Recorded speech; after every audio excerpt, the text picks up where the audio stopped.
अब significance of capital budgeting. Capital बजेटिङको महत्त्व के छ, यसमा के हुन्छ, यो कुराहरू हामीले तपाईलाई सोध्न सक्छ। तपाईलाई इरिभर्सेबल डिसिजन भन्छ यसलाई। एकचोटि तपाईले यो डिसिजन गरिसकेपछि यसलाई सजिलैसँग हटाउन सक्नुहुन्न। किनभने क्यापिटल बजेटिङ भन्ने बित्तिकै हामीले के बुझ्नु पर्यो, सानोतिनो खर्च होइन, ठुलो अमाउन्टमा खर्च गर्ने हो। हामीले प्लान्ट किन्ने हो, इक्विपमेन्ट किन्ने हो, ठुलो इन्भेस्टमेन्ट गर्ने हो। अब एकचोटि ठुलो इन्भेस्टमेन्ट गरिसकेपछि तपाईले बारम्बार फेरि तपाईले यो इन्भेस्टमेन्टहरु चाहिँ क्यान्सल गर्ने, रिप्लेस गरिरहन सक्नुहुन्न। त्यसले गर्दा तपाईलाई ठुलो क्यापिटल लस हुन सक्छ। त्यसकारणले यो के भन्दा इरिभर्सेबल डिसिजन हो भनेर हामीले भन्न सक्छौं। त्यस्तै ग्रोथ, कम्पनीले ग्रोथ खोज्नको लागि यसमा लगानी गर्छ। धेरै आफ्नो अहिलेको बिजनेस कस्तो छ त्यो भन्दा अगाडि धेरै माथि जानको लागि पनि यो ग्रोथ पाउनको लागि पनि यसमा लगानी गरिन्छ। त्यस्तै लार्ज अमाउन्ट अफ फन्ड भनेको ठुलो अमाउन्टको फन्ड चाहिन्छ। क्यापिटल बजेटिङ भन्ने बित्तिकै हामीले लार्ज अमाउन्टको फन्ड लगानी गर्ने हो, प्लान्ट इक्विपमेन्टहरु किन्ने हो भनेर हामीले बुझ्नु पर्यो। त्यस्तै रिस्क हुन्छ भनेको रिस्क कसरी हुन्छ भन्दाखेरि आज तपाईले लगानी गर्ने, क्यापिटल बजेटिङ भनेको आज इन्भेस्ट गर्ने हो। आज इन्भेस्ट गर्ने भनेको इन्भेस्टमेन्ट अमाउन्ट फिक्स हुन्छ।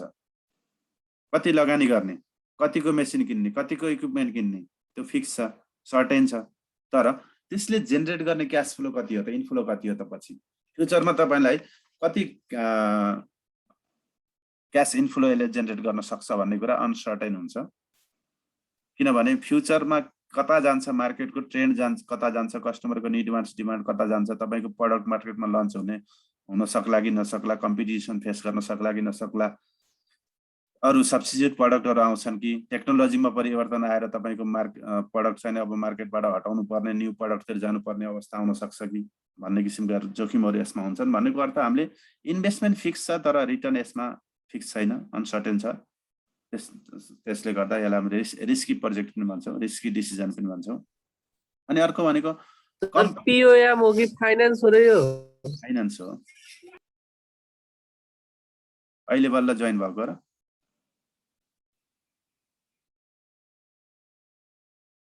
अघिको क्लासमा जोइन भएको हैन?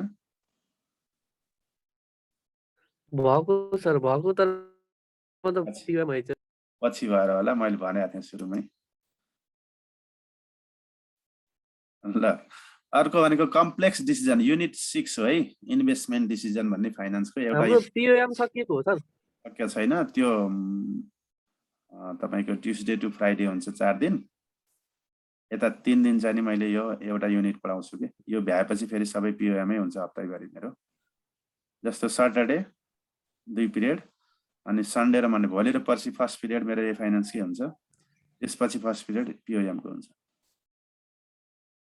अर्को भनेको कम्प्लेक्स डिसिजन भनेको यो क्यापिटल बजेटिङ डिसिजन भनेको कम्प्लेक्स डिसिजन हो, जटिल डिसिजन हो। यो भनेको जो पाइले गर्ने सक्ने डिसिजन हैन, लेम्यानले डिसिजन गर्न सक्दैन। भनेको यसमा विभिन्न टुल्स एन्ड टेक्निक्सहरु प्रयोग गर्नुपर्छ, क्याल्कुलेसन गर्नुपर्छ, टुल्सहरु युटिलाइज गर्नु पर्यो।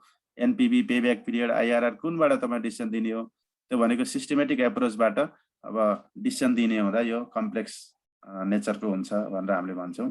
त्यसले नेशनल इम्पोर्टेन्स पनि छ, किनभने तपाईले एउटा सही तरिकाले लगानी गर्न सक्नुभयो, तपाईको प्रफिटेबल प्रोजेक्टहरुमा लगानी गर्न सक्नुभयो भने त्यसले चाहिँ तपाईको समग्र राष्ट्रको आय बढाउन सक्छ, रोजगारी वृद्धि गर्छ। तपाई फेलर नहुनु भनेको समग्रमा राष्ट्रिय महत्त्वको क्षेत्रमा तपाईको लगानी अगाडि बढ्नु हो भनेर हामीले हेर्न सक्छौं। यिनीहरुमा तपाईले सम्झनु पर्ने मेन भनेको एउटा यो एकचोटि लगानी गरिसकेपछि तपाईले फिर्ता गर्न सक्नुहुन्न, गाह्रो हुन्छ, ठुलो क्यापिटल लस बिहोर्नु पर्छ, यो पोइन्ट एउटा सम्झनै पर्छ। त्यस्तै लार्ज अमाउन्ट अफ इन्भेस्टमेन्ट, ठुलो अमाउन्टमा खर्च गर्नुपर्छ, यो सम्झनु पर्यो। रिस्क हुन्छ किनभने इन्भेस्टमेन्ट सर्टेन छ, रिटर्न चाहिँ अनसर्टेन हुन्छ। कम्प्लेक्स हुन्छ किनभने विभिन्न टुल्स टेक्निक्सहरु प्रयोग गरेर हामीले लगानी गर्ने, त्यो कम्प्लेक्स डिसिजन हो। यिनी कम्तिमा 4 वटा पोइन्ट तपाईले सम्झनै पर्छ है। फर्स्ट पोइन्ट, यो थर्ड पोइन्ट फर्स्टको भन्नु न फेरि। इरिभर्सेबल भनेको त उल्टाउन नसकिने, हटाउन नसकिने भनेको कस्तो भन्दा तपाईले आज ठुलो लगानी गर्नुभयो, 15-20 करोडको मेसिन इक्विपमेन्ट प्लान्ट इन्स्टल गर्ने सोच्नुभयो, अनि 2 वर्षपछि हैन यो त काम रहन्छ भनेर फेरि रिभर्स गर्न सक्नुहुन्न नि त। त्यस्तो गर्नु पर्यो भने त्यो प्रोजेक्ट छोडेर अर्को प्रोजेक्टतिर जानु पर्यो भने त तपाईले ठुलो क्यापिटल लस बेहोर्नु पर्ने हुन्छ। किनभने तपाईले किनेका ती इक्विपमेन्टहरु अब सेकेन्ड ह्यान्ड मूल्यमा बिक्री हुने हुन्। बिक्री भयो भने पनि बिक्री नहुन पनि सक्छन्। कस्तो किसिमको प्रोडक्ट प्लान्ट इक्विपमेन्ट हो त्यसमा डिपेन्ड हुन्छ। तपाईले त्यस्तै किसिमको लगानी गर्ने मान्छे भेटाउनुहुन्छ भन्ने पनि छैन। त्यसकारण ठुलो अमाउन्ट हुन्छ। यो लार्ज अमाउन्ट फन्डको कारणले गर्दा यसलाई हामीले सजिलैसँग चेन्ज गर्न सक्दैनौँ भने अब त्यस्तै अब क्याश फ्लो एस्टिमेसन गरिन्छ यसमा। क्याश फ्लो एस्टिमेसन गर्ने भनेको के त भन्दा तपाईले अब क्यापिटल एक्सपेन्डिचर गर्नु छ यसमा भने क्यापिटल बजेटिङ भनेकै क्यापिटल एक्सपेन्डिचर हो। ठुलो अमाउन्टमा आज लार्ज फन्ड इन्भेस्टमेन्ट गर्ने हो। त्यसबाट तपाईले क्याश आउटफ्लो कति हुन्छ वा इनफ्लो कति हुन्छ भन्ने कुरा तपाईले क्याल्कुलेसन गर्नुपर्ने हुन्छ। आउटफ्लो भनेको तपाईले आज लगानी गर्दा कति पैसा बाहिरिन्छ। इनफ्लो भनेको लगानी गरिसकेपछि अब पर इयर उले चाहिँ त्यो प्रोजेक्टले तपाईलाई कति इनफ्लो दिन्छ भनेर तपाईले क्याश फ्लो एस्टिमेसन गर्नुपर्ने हुन्छ। त्यस्तै capital budgeting process is concern primarily with determination of cash flow associate with the project भनेको क्याश फ्लोको डिटर्मिनेसन भनेको के हो त भन्दा तपाईको प्रोजेक्टसँग सम्बन्धित रहेर भनेको तपाईको प्रोजेक्टले कति क्याश फ्लो दिन सक्छ भन्ने कुराको डिसिजन भनेको क्याश फ्लोको एस्टिमेसन भयो। त्यस्तै cash flow is a process of income and expenditure of certain investment पनि भन्न सकियो। भनेको तपाईको एउटा क्षेत्रमा लगानी गर्न खोज्नु भएको छ, मतलब एउटा प्लान्ट इन्स्टल गर्न खोज्नु भएको छ भने त्यसमा एक्सपेन्डिचर कति हुन्छ। एक्सपेन्डिचर आज 0 इयरमा गर्ने हो र त्यसले चाहिँ तपाईलाई इन्कम कति जेनेरेट गर्छ भनेर हेर्ने प्रोसेस भनेको क्याश फ्लो एस्टिमेसनको प्रोसेस भयो।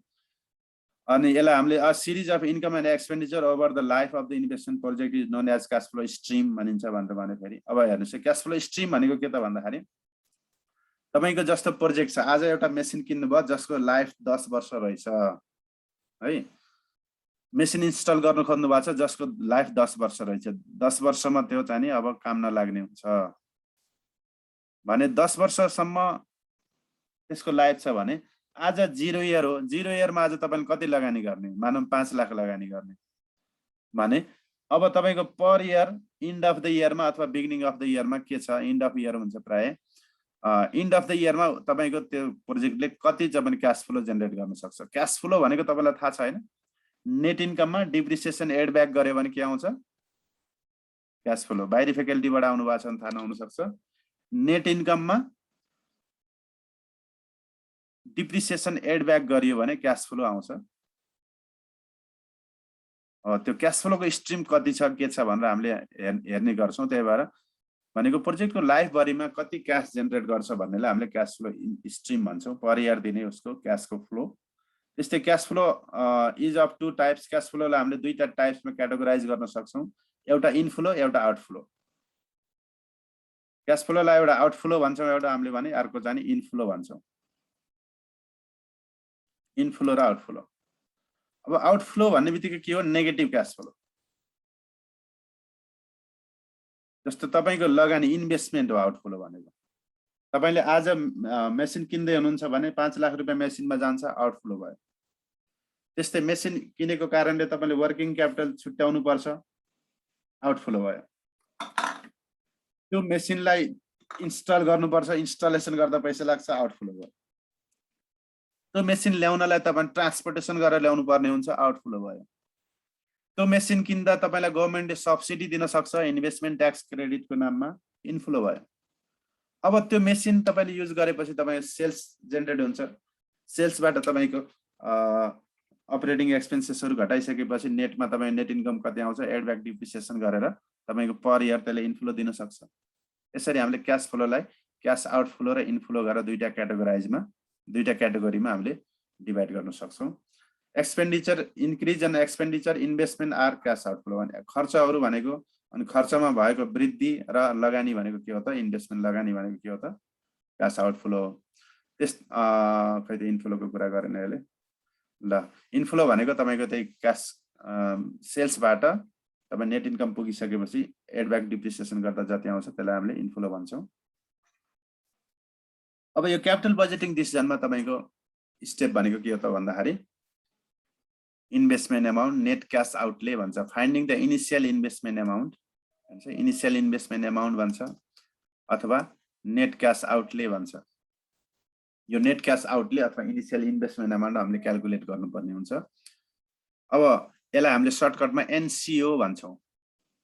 यहाँ पछाडिको यो पार्ट हो नि त एन नेटको एन क्याशको सी र आउटलेको ओ गरेर एनसिओ पनि भन्छौँ। इनिसियल इन्भेस्टमेन्ट अथवा एनसिओ क्याल्कुलेट गर्नु पर्यो।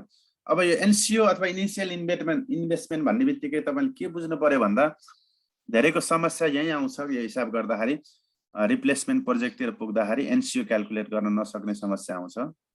एनसिओ मेरो मिल्यो कि मिलेन भने कन्फ्युज हुने, अनि चाहिँ नि यता दायाँ बायाँ सोध्ने कति आयो एनसिओ कति आयो एनसिओ भने हल्ला हुने, इक्जाम हलमा हल्लै हुन्छ त्यस्तो भयो भने। अथवा क्लासमा प्र्याक्टिस गर्दा पनि आफू मिल्यो कि मिलेन भने कन्फर्म नहुने, साथीलाई सोध्ने एनसिओ कति आयो भन्ने, सेम भन्यो भने खुसी हुने, होइन भने आत्तिहाल्ने, मिल्दैन कि भनेर आत्तिने। त्यो गर्नु पर्दैन, किनभने एनसिओ भनेको के हो भने दिमागमा राख्नुहोस्। पहिला एनसिओ भनेको तपाईले आज कुनै प्लान्ट इक्विपमेन्ट इन्स्टल गर्दै हुनुहुन्छ, मेसिन इक्विपमेन्ट किन्दै हुनुहुन्छ, कुनै लगानी क्यापिटल बजेटिङमा एक्सपेन्सेस गर्दै हुनुहुन्छ भने आज आज भनेको के हो? 0 इयर हो। 0 इयरमा नेटमा कति पैसा बाहिरिन्छ भन्नु नै एनसिओ। 0 इयरमा नेटमा नेट क्याश आउटफ्लो हो नि त, हामीले निकाल्ने। जस्तै तपाईको अब नयाँ मेसिन किन्दै हुनुहुन्छ, नयाँ मेसिन किन्दा 5 लाख लाग्दो रहेछ, आउटफ्लो भयो। नयाँ मेसिन ट्रान्सपोर्टेसन गर्दा 1 लाख लाग्दो रहेछ, आउटफ्लो भयो। नयाँ मेसिन इन्स्टल गर्दा फेरि अर्को 50,000 लाग्दो रहेछ, आउटफ्लो भयो। नयाँ मेसिनको लागि तपाई वर्किङ क्यापिटल भनेर छुट्याएर राख्नुपर्ने 50,000 रहेछ, आउटफ्लो भयो। सबैलाई जोडिदिनुहुन्छ भने आउटफ्लो भइहाल्यो, सिंगल प्रोजेक्ट हो भने। अब रिप्लेसमेन्ट प्रोजेक्ट हो भने जस्तो पुरानो अघिदेखि भनिरहेको छु, पुरानो मेसिन हटाएर नयाँ मेसिन ल्याउने हो भने नेट क्याश आउटफ्लो भनेको के हुन्छ त भन्दा न्यू मेसिनको कस्ट कति छ, आउटफ्लो भयो। न्यू मेसिनको इन्स्टलेसन ट्रान्सपोर्टेसनमा कति लाग्छ, आउटफ्लो भयो। वर्किङ क्यापिटल पहिला ओल्डलाई कति छुट्याउनु भएको थियो, अब न्यूलाई कति छुट्याउनु पर्छ। वर्किङ क्यापिटल भनेर तपाईले ओल्डलाई 10,000 छुट्याइरहनु परेको थियो, आउटफ्लो भइरहेको थियो भने अब न्यूको लागि 5,000 गर्नुपर्छ भने के भयो त? 5,000 ले घट्यो नि त। पहिला 10,000 आउटफ्लो भइरहेको थियो पर इयर भने अब तपाईको के भयो त? न्यू मेसिन किन्दा तपाईको वर्किङ क्यापिटल तपाईले 5,000 मात्रै छुट्यायो हुने भयो भनेको वर्किङ क्यापिटल 10 - 5 गरेर 5,000 ले डिक्रिज भयो भने डिक्रिज इन वर्किङ क्यापिटल भन्छौँ। होइन पहिला 10 छुट्याउनु थियो, अब 20 छुट्याउनु पर्यो भने त वर्किङ क्यापिटल त बढ्यो नि त। फेरि भने इन्क्रिज इन वर्किङ क्यापिटल कतिले बढ्यो? 10,000 ले बढ्यो। हो यो 10,000 भनेको चाहिँ रिप्लेसमेन्टको कारणले तपाईले एक्स्ट्रा छुट्याउनु पर्यो, आउटफ्लो भयो। अनि तपाईले पुरानो मेसिनलाई बेच्नुहुन्छ, जतिमा बेच्नु भयो त्यति त इन्फ्लो भइहाल्यो। अनि बेच्ने बित्तिकै बेच्यो भने सेल भन्ने बित्तिकै तपाईको दिमागमा के आउनु पर्यो भने ट्याक्स पेड र गेन तपाईले हेर्नै पर्छ। सेल भन्ने बित्तिकै त्यहाँ ट्याक्सको कुरा आइहाल्यो, या त पेड या त सेभ या त निल, तीनटा कन्डिसन हुन्छ। गेन छ भने ट्याक्स पेड हुने भयो, लस छ भने ट्याक्स सेभ हुने भयो, नो गेन नो लस छ भने no tax paid no tax gain. यो कन्डिसन हामीले हेर्नु पर्यो। यसरी हामीले एनसिओ निकाल्छौँ। एनसिओ भनेको के हो त भन्दाखेरि सबै 0 इयरमा हुने सबै आउटफ्लोबाट 0 इयरमै हुने सबै इनफ्लो घटाएर हामीले नेटमा आउटफ्लो कति भयो भनेर निकाल्छौँ। त्यही भनेको छ, the initial investment is calculated by subtracting all the inflows, all the inflows सबै इनफ्लोलाई घटाउने, अकरिङ एट कहिलेको इनफ्लो भन्दा अकरिङ एट टाइम 0, टाइम 0 को सबै इनफ्लोलाई from the all the outflow occurring at time 0 भनेको 0 इयरको सबै आउटफ्लोबाट 0 इयरको सबै इनफ्लोलाई घटाइदिनुस्, तपाईको एनसिओ आयो। एकदमै टेक्निकल्ली सोच्नु पर्यो। एनसिओ भनेको 0 इयर हो। 0 इयरमा तपाई कति बाहिरियो, सबै बाहिरिएको एमाउन्टलाई हामीले ब्र्याकेटमा राख्न सक्छौं माइनस भनेर।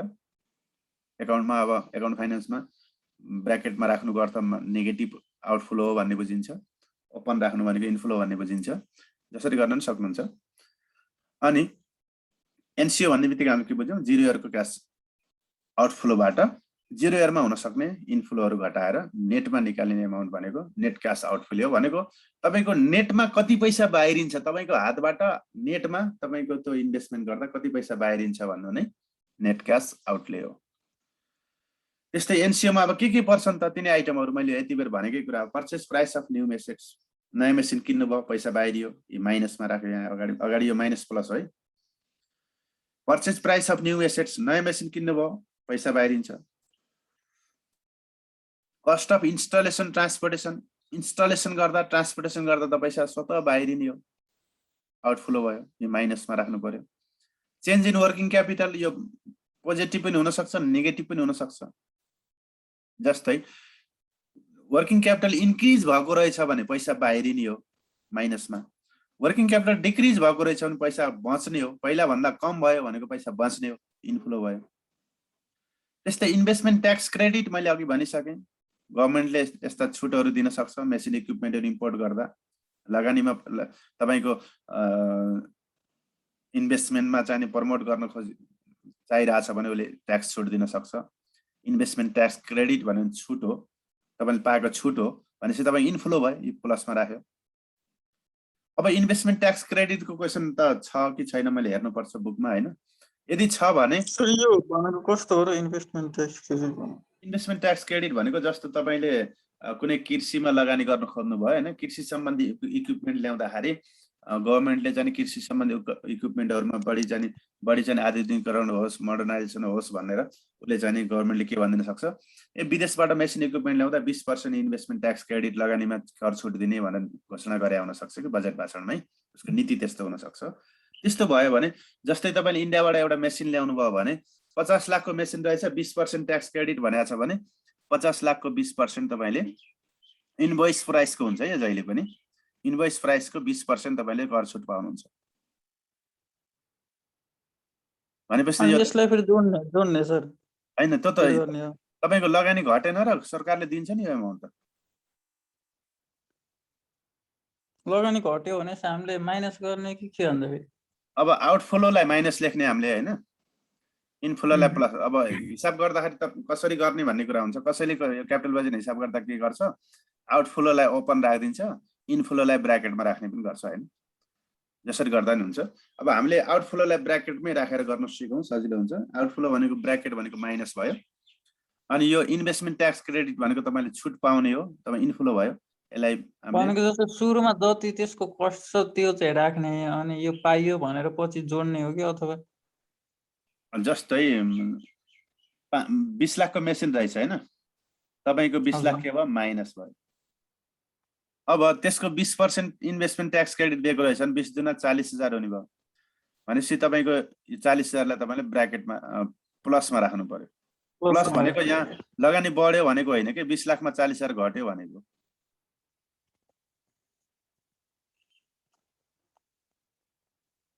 अनि यो के ख्याल गर्नु पर्यो भने जस्तै 20 लाखको मेसिन छ, 5 लाख ट्रान्सपोर्टेसन लाग्छ भन्देला, अनि 2 लाख रुपैयाँ इन्स्टलेसन लाग्छ भन्देला। अर्को 5 लाख भने मैले 20 लाखको मेसिन हो, 5 लाख रुपैयाँ ट्रान्सपोर्टेसन, 5 लाख रुपैयाँ 5 लाख रुपैयाँ इन्स्टलेसन छ, कति भयो total 30 lakh. Investment tax credit 10% भनेको छ भने कति हुन्छ अमाउन्ट,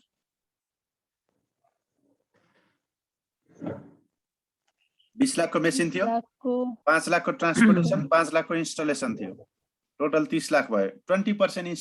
10% इन्भेस्टमेन्ट ट्याक्स क्रेडिट भनेर रहेछ भने कति हुन्छ त्यो अमाउन्ट, इन्भेस्टमेन्ट ट्याक्स क्रेडिटको अमाउन्ट, इन्फ्लोको अमाउन्ट कति, केबाट निकाल्ने? 20 लाखको 10% हुन्छ होला नि सर। 20 लाखको निकाल्ने कि ट्रान्सपोर्टेसन इन्स्टलेसनमा जोड्ने भन्दाखेरि नजोड्ने, जहिले पनि इन्भोइस प्राइस कस्ट प्राइसको मात्रै निकाल्नु पर्छ। ट्रान्सपोर्टेसन इन्स्टलेसनमा यो ट्याक्स क्रेडिट पाइँदैन, यो बुझ्नु पर्यो हामीले। एउटा क्वेसन छ जस्तो लाग्छ है मलाई यसको, आइटिसी को मैले हेरेको छैन, पहिला एनुअलमा थियो, एउटा मात्रै थियो, अहिले पनि तिनै क्वेसनहरु सर हेरेको सबै एनुअलकै क्वेसन रहेछ। अनि present value of old assets, अब हेर्नुस् present value of old assets भनेको तपाईको ओल्ड एसेट्सलाई आज तपाईले रिप्लेसमेन्ट तिरको कुरा गयो, यहाँ आउँछ यसमा फेरि। पुरानो मेसिन बेचेर नयाँ मेसिन किन्दै हुनुहुन्छ भने पुरानो मेसिन त तपाईले बेच्न पाउनु भयो नि त, हो त्यो आफैमा प्रेजेन्ट हुन्छ, आजै बेच्ने हो, त्यही भएर प्रेजेन्ट भ्यालु भन्न पर्दैन, selling price of old assets भन्दा पुग्छ यसलाई। अब पुरानो मेसिनलाई आज बेच्नुहुन्छ भनेपछि त पुरानो मेसिनले त तपाईलाई त्यो इन्फ्लो गराउने भयो, यहाँ माइनस भनेको आउटफ्लो, प्लस भनेको इन्फ्लो है, यसरी बुझ्नु होला। Present value of old assets भनेको पुरानो मेसिन बेच्ने बित्तिकै, जस्तो 10 लाखको मेसिन किन्दै हुनुहुन्छ, पुरानो मेसिन 5 लाखको बेच्नु भयो भने त 5 लाख रुपैयाँ त सिधै जान तपाई आयो नि त पैसा भनेको, नेटमा बाहिरिने 5 लाख हो भन्ने बुझिन्छ। यसरी पुरानो मेसिनले हामीलाई इन्फ्लो गराउँछ। अनि यो बेच्ने बित्तिकै त अब ट्याक्स इफेक्ट हेर्नु पर्यो कि यहाँ present value of old machine भनेको यहाँ प्रेजेन्ट भ्यालु नभनेर यहाँ सेलिङ प्राइस भन्नुपर्छ खासमा सेलिङ प्राइस कसैले फेरि यसलाई सेल्भेज भ्यालु पनि भन्छ selling price of the old machine अब हेर्नुस् पुरानो मेसिन बेच्नुभयो 5 लाखमा बेच्नुभयो भने त्यसको आज बुक भ्यालु कति थियो र तपाईले डबल प्राइस हो हजुर डबल प्राइस हो ए आज चाहिँ नि बुक भ्यालु कति थियो त्यो अनुसार तपाईको सेल प्राइस कति छ र त्यो अनुसार ट्याक्स पेड गेन भयो कि लस भयो भन्ने हेरेर हामीले ट्याक्स इफेक्ट पनि हामीले एडजस्ट गरिदिनु पर्छ भनेको ट्याक्स पेड भयो भने पैसा अझै बाहिरियो तपाईको ट्याक्स सेभ भयो भने इन्फ्लो भयो त्यही भएर यसलाई प्लस माइनस राखेको कारण के हो भने ट्याक्स पेड पनि हुन सक्छ ट्याक्स सेभ पनि हुन सक्छ निल पनि हुन सक्छ है निल भयो भने राख्नै परेन त्यस्तै वर्किङ क्यापिटलमा पनि प्लस माइनस छ यसको अर्थ के भने वर्किङ क्यापिटल इन्क्रिज भनेको आउटफ्लो हो डिक्रिज भनेको इन्फ्लो हो त्यही भएर यो दुईटामा प्लस माइनस छ हिसाबमा हामीले हेर्छौँ अझै अब फर्मेटमा हेर्नुहुन्छ भने यसरी installation of cost of new machine outflow माइनसमा है ब्र्याकेटमा युज गर्नु सकियो न्यू मेसिनको installation cost purchase price of new machine यो पनि ब्र्याकेटमा plus install cost of new machine अनि purchase price of new machine installation cost plus renovation cost plus transportation cost modification cost यस्ता नामहरू हुन सक्छन् सबै आउटफ्लो पैसा बाहिरिने हो यिनी आइटमबाट तपाईले पैसा आउँछ भन्ने जस्तो लाग्दैन होला नि हैन हेर्नुस् है कस्ट अफ न्यू मेसिन पैसा बाहिरियो इन्स्टलेसन कस्ट पैसा बाहिरियो रिनोभेसन कस्ट पैसा बाहिरियो ट्रान्सपोर्टेसन कस्ट पैसा बाहिरियो मोडिफिकेसन कस्ट केही मोडिफाइड गर्नुपर्ने हुन सक्छ तपाईले ल्याएको मेसिन चाहिँ ठक्कै चाहिँ आएर नेपालको तपाईको सेप साइज डिजाइन अनुसार प्रोडक्ट नदिन सक्छ केही मोडिफाइड गराउनु पर्ने हुन सक्छ त्यहाँ पनि कस्ट लाग्यो आउटफ्लो भयो अब चेन्ज इन वर्किङ क्यापिटल भनेर यसले चाहिँ दुईटा राखेको छ हामीले एउटा गर्छौँ जहिले हाम्रो क्वेसनमा एउटा हुन्छ कि त वर्किङ क्यापिटल इन्क्रिज हुन्छ कि त वर्किङ क्यापिटल डिक्रिज हुन्छ वर्किङ क्यापिटल इन्क्रिज भयो भने आउटफ्लो माइनसमा वर्किङ क्यापिटल डिक्रिज भयो भने इन्फ्लो प्लसमा एउटै क्वेसनमा एउटै इन्भेस्टमेन्टमा वर्किङ क्यापिटल बढ्ने पनि घट्ने पनि त हुँदैन नि त त्यही भएर कुनै एउटा हामीले राख्नु पर्यो आउँछ वर्किङ क्यापिटल इन्क्रिज छ भने आउटफ्लो डिक्रिज छ भने इन्फ्लो भनेर हामीले बुझ्नु पर्यो त्यस्तै इन्भेस्टमेन्ट ट्याक्स क्रेडिट भनेको इन्फ्लो नै हो सधैँ अनि proceed from sale of old assets अघि मैले सेलिङ प्राइस भनेको थिएँ त्यसलाई proceed from sale of old assets पनि भन्न सक्छ पुरानो मेसिन बेचेर कति पैसा आयो त्यो भनेको इन्फ्लो भयो यो प्लसमा अब यो प्रोसिड भन्ने बित्तिकै सेल भन्ने बित्तिकै यहाँ ट्याक्स पेडको गेनको कुरा आयो ट्याक्स लायबिलिटी फ्रम गेन यदि गेन भएको छ भने ट्याक्स लायबिलिटी फ्रम गेन भनेर अथवा ट्याक्स पेड भनेर तपाईले माइनसमा राख्नु पर्यो लस भएको छ भने ट्याक्स सेभ भनेर प्लसमा राख्नु पर्यो इनिशियल इन्भेस्टमेन्ट एनसिओ यसरी आयो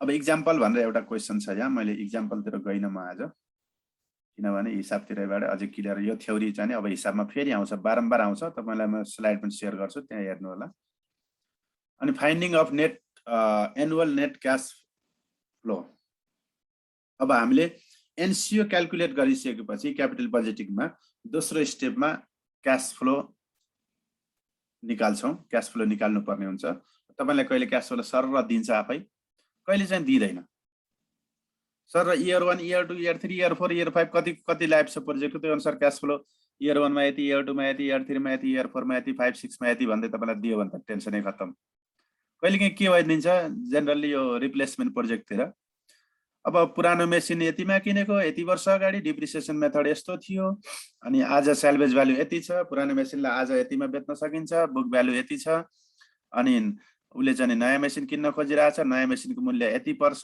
नयाँ मेसिनको डिप्रिसिएसन मेथड यस्तो छ स्ट्रेट लाइन छ अथवा म्याक्रोस मेथड छ अनि नयाँ मेसिनलाई एन्ड अफ लाइफमा यति सेल्भेज भ्यालुमा बेच्न सकिन्छ यसको बुक भ्यालु यति हुन्छ अनि गएर नयाँ मेसिनले अब 10 लाख सेल्स जेनेरेट गर्छ एनुअल भने पुरानोले 8 लाख गर्थ्यो भन्न सक्छ इन्क्रिज कति भयो सेल्स यो एक्जाम्पलमा नयाँ मेसिनले 10 लाख सेल गर्न सक्छ सेल्स जेनेरेट गर्न सक्छ पुरानोले 8 लाख गर्थ्यो भन्थ्यो भने इन्क्रिमेन्टल सेल्स कति आयो 2 लाख यसरी हामीले सिंगल प्रोजेक्ट हो भने त्यसले कति सेल्स जेनेरेट गर्छ माइनस अपरेटिङ एक्सपेन्सेस गरे भने हामीले इबिआइटी आउँछ इबिआइडिटी अनि त्यसबाट इन्ट्रेस्ट ट्याक्स गर्दै गर्दै हामी नेट इन्कममा पुग्छौँ। नेट इन्कममा एडब्याक डिप्रिसिएसन गरेर क्यास फ्लो निकाल्ने गर्छौँ।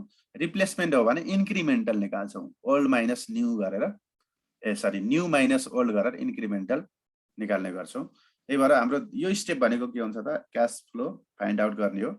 फाइन्ड आउट गर्दाखेरि पहिला एनसिओ, त्यसपछि यो एनुअल क्यास फ्लो, त्यसपछि फाइनल इयर भनेको के हुन्छ भन्दाखेरि तपाईँको मेसिनको सर्भिस लाइफ सकियो, वर्किङ लाइफ सकियो। जस्तै 5 वर्ष लाइफ रहेछ, 5 वर्षपछि अब मेसिन त तपाईँले हटाइदिने हो भने त्यो बेलामा के हुन्छ, फेरि तपाईँले सुरुमा वर्किङ क्यापिटल इन्क्रिज भएको थियो भने अब रिलिज हुन्छ।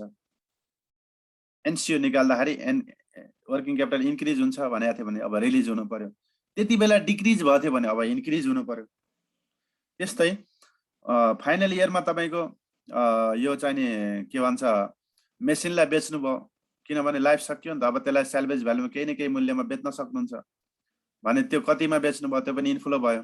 बेच्ने भन्ने बित्तिकै त्यहाँ फेरि ट्याक्स पेड र सेभको कुरा पनि आइहाल्यो। फेरि यसरी नेटमा तपाईँको यो वर्किङ क्यापिटलबाट कति इन्फ्लो आउँछ अथवा आउटफ्लो भइदिन्छ कि, अनि यो क्यापिटल एसेट्सको सेलबाट कति आउँछ भनेर हामीले एउटा अपरेटिङ र नन अपरेटिङ गरेर दुईटा क्याटेगोराइज। एउटा त एनुअल रूपमा तपाईँको त्यो बिजनेसको कारण, अपरेसनको कारणले सेल्स माइनस गर्दै जाँदा आउने क्यास इन्फ्लो हुन्छ, त्यसलाई अपरेटिङ क्यास इन्फ्लो भन्छौँ।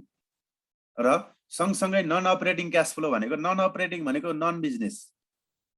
जस्तै तपाईँको बिजनेस भनेको के हो भन्दा गुड्स एन्ड सर्भिस सेल गर्ने हो, त्यसबाट आउने क्यास इन्फ्लोलाई अपरेटिङ क्यास फ्लो भनियो। नन बिजनेस भनेको के हो भन्दा मेसिन बेच्ने तपाईँको बिजनेस त होइन नि त, भने त्यो मेसिन त अब सर्भिस लाइफ सक्यो भने बेच्नु त पर्यो, फेरि मूल्य छ भने त्यसबाट आउने इन्फ्लो। अनि वर्किङ क्यापिटल इन्क्रिज डिक्रिजबाट आउने इन्फ्लोलाई हामीले फेरि नन अपरेटिङ क्यास फ्लो भन्छौँ। त्यो अपरेटिङ र नन अपरेटिङ गरेर हामीले जोडेर अथवा छुट्टै हामीले टर्मिनल इयर क्यास फ्लो पनि निकाल्नु पर्ने हुन्छ। अब यो निकाल्ने फर्मेट हेर्नुहोस्, सेल्स तपाईँलाई सिधै सिएफएटी दिएका क्वेसनहरू हुन्छन् है। अब हामीले सुरुमा प्रब्लमतिर जाँदाखेरि सिधै सिएफएटी दिएका क्वेसनबाट सुरु गर्छौँ, पछाडि जाँदा तपाईँले फेरि यो फर्मेट प्रयोग गर्नुपर्ने हुन्छ। सिएफएटी दिँदैन, सेल्स दिन्छ भनेपछि सेल्सबाट अपरेटिङ एक्सपेन्सेस अथवा क्यास एक्सपेन्सेस घटाउनु भयो भने इबिडिटी आयो अथवा सेभिङ आयो। कहिले फेरि तपाईँलाई डाइरेक्ट पुरानो मेसिनको सेभिङ यति छ, न्यू मेसिनको सेभिङ यति छ भनेर चाहिँ डाइरेक्ट इबिडिटी दिन सक्छ। कहाँबाट तपाईँलाई क्वेसनले दिन सुरु गर्यो भन्ने कुरा तपाईँले ख्याल गर्नुपर्छ। सेल्सबाट दियो, अपरेटिङ एक्सपेन्स घटाउने इबिडिटी आउँछ, लेस डिप्रिसिएसन घटाउने इबिटी आउँछ। अब हेर्नुहोस्, इबिडिटी लेखेपछि अब पहिला डी घटाउने अनि बी घटाउने पछाडिबाट हेर्नुहोस् ल। अनि लेस डिप्रिसिएसन गर्दा इबिटी आउँछ, अनि लेस डिप्रिसिएसन लेस ट्याक्स होइन, यो पहिला डी घटाउने अनि इन्कम स्टेटमेन्ट, पहिला डी घटाउने अनि टी घटाउने इन्कम स्टेटमेन्ट नै हो। अब सेल्सबाट अपरेटिङ एक्सपेन्स घटाउने इबिडिटी, अनि लेस डिप्रिसिएसन गर्ने इबिटी, अनि लेस इन्कम ट्याक्स गर्नु भने लेस ट्याक्स गर्नु भने इएटी अथवा नेट इन्कम आयो। नेट इन्कममा एड ब्याक डिप्रिसिएसन, यहाँ जति डिप्रिसिएसन घटाउनु हो त्यसलाई हामीले फेरि एड गर्छौँ, किनभने डिप्रिसिएसनमा वास्तवमा क्यास बाहिरिँदैन नि त। हामीले के निकाल्छौँ, क्यास फ्लो निकाल्दैछौँ। क्यास फ्लो भनेको के हो, क्यास फ्लो र नेट इन्कममा डिफरेन्स है यही हो। नेट इन्कम भनेको क्यास र नन क्यास एक्सपेन्सेसहरू घटाएर निकाल्छौँ होइन। त्यही भएर तर यसमा चाहिँ सिएफएटी भनेको त्यो नेट इन्कममा फेरि नन क्यास आउटफ्लोहरू फेरि जोड्छौँ, भनेको यो डिप्रिसिएसनमा क्यास आउटफ्लो हुँदैन, त्यसलाई डिप्रिसिएसन एडब्याक गरेर हामीले क्यास फ्लो निकाल्छौँ। यो फर्मेट अनुसार इन्कम स्टेटमेन्टकै फर्मेट हो। नेट इन्कमसम्म पुग्छौँ इन्कम स्टेटमेन्टबाट, अनि तपाईँले एडब्याक डिप्रिसिएसन गरेर क्यास फ्लो निकाल्न सक्छौँ यसरी। यसको इक्जाम्पल सानो दिएको छ यहाँ, सेल्सदेखिको डाटा दिएर। हजुर हजुर, म्युट गरौँ है, बाहिर बोल्नु छ भने।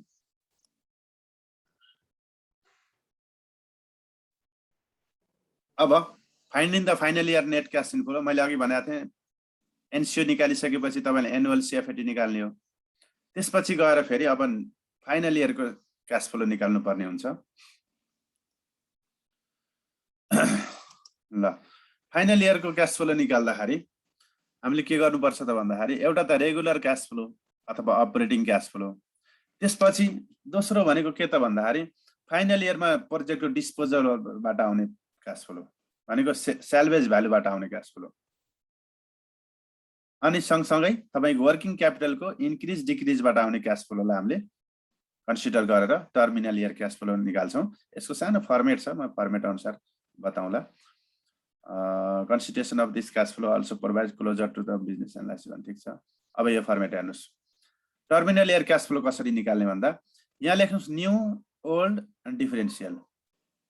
न्यू ओल्ड डिफरेन्स यसरी यही फर्मेट जानुहोस्, सधैँ कहिले बिग्रिन्न। किनभने अलिकति यो रिप्लेसमेन्टको क्वेसन आउँदाखेरि धेरैले यो टर्मिनल इयर क्यास फ्लो निकाल्दा बिगार्ने गरेको हुन्छन्। यो मेरो अनुभव पनि हो। मैले अस्ति पनि भनेको थिएँ, मैले आफैले एक्जाम दिँदाखेरि 67 सालको पेपर हो एनुअलको, हेर्नु होला 67 सालको एनुअलको फाइनान्सको चाहिँ नि 20 मार्क्समा आएको क्यापिटल बजेटिङ रिप्लेसमेन्टको हेर्नु होला, अलिक गाह्रो सोधिया छ। 2045 को लाई रिभाइज गरेर केही काटेर 45 मा अझै गाह्रो रहेछ, त्यसको केही काटेर अलि सजिलो बनाएर हामीलाई 67 मा सोधेको थियो। त्यसमा यही फर्मेट अनुसार म जाँदाखेरि मैले टक्कै मिलाएँ हैन। मेरो साथीहरु सबैले बिगार्नु भएको थियो कि हाम्रो कलेजको कसैले पनि मिलाउनु भएको थिएन। त्यो भनेको यो फर्मेटमा जानुस् कहिले बिग्रिन्न, न्यू ओल्ड डिफरेन्स। अनि यता के CSP BSP, cash salvage value भनेको सीएसबी, बुक सेल्वेज भ्यालु भनेको बीएसपी।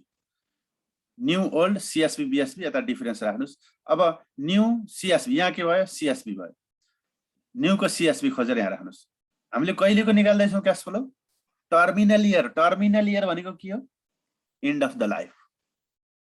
भनेपछि तपाईले जहिले पनि एन्ड अफ द लाइफमा न्यू मेसिनको सीएसबी कति दिएको छ भनेर खोज्नु पर्यो। घर किताब क्वेशन तपाईको लामो होला, लामोसँग मतलबै भएन। तपाईलाई के चाहिएको, यहाँ न्यू एसेट्स को एन्ड अफ द लाइफ को सीएसबी चाहियो हो नि त, त्यो ल्याएर यहाँ राख्नुस्। त्यस्तै ओल्ड एसेट्स को आयो, सीएसबी नै चाहियो। ओल्ड एसेट्स को एन्ड अफ द लाइफमा यदि त्यो मेसिनलाई रिप्लेस नगर राखेको भए ओल्ड मेसिनलाई, त्यसको क्याश सेल्वेज भ्यालु कति हुन सक्थ्यो क्वेशनमा छ कि छैन खोज्नु पर्यो। छैन भने 0 लेख्नुस्। यो माइनस यो गर्यो भने डिफरेन्स आउने भयो। त्यस्तै यसैगरी न्यू को book value CS book value कति छ एन्ड अफ द लाइफमा, फेरि यो पनि किनभने हामी टर्मिनल इयर क्याश फ्लोमा छौं।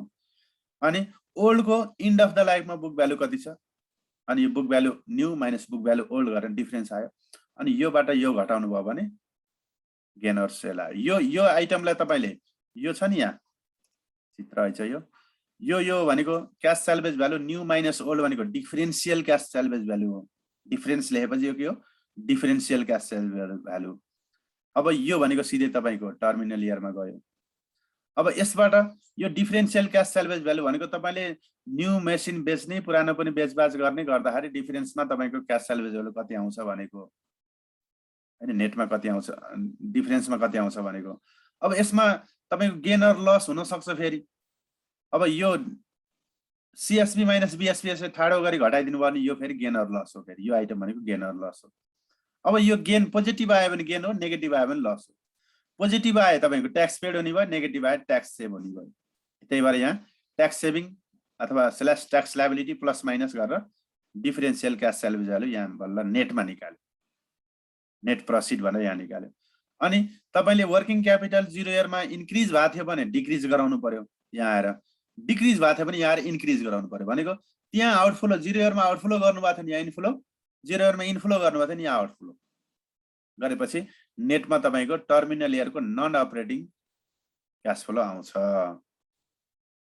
अब यसलाई सर्टकटमा गर्नुहुन्छ भने फेरि टर्मिनल क्याश फ्लो भनेको plus minus working capital plus net profit अथवा त्यो भनेको सीएसपी प्लस माइनस ट्याक्स हो भनेर पनि हामीले सर्टकटमा पनि बुझ्न सक्छौं।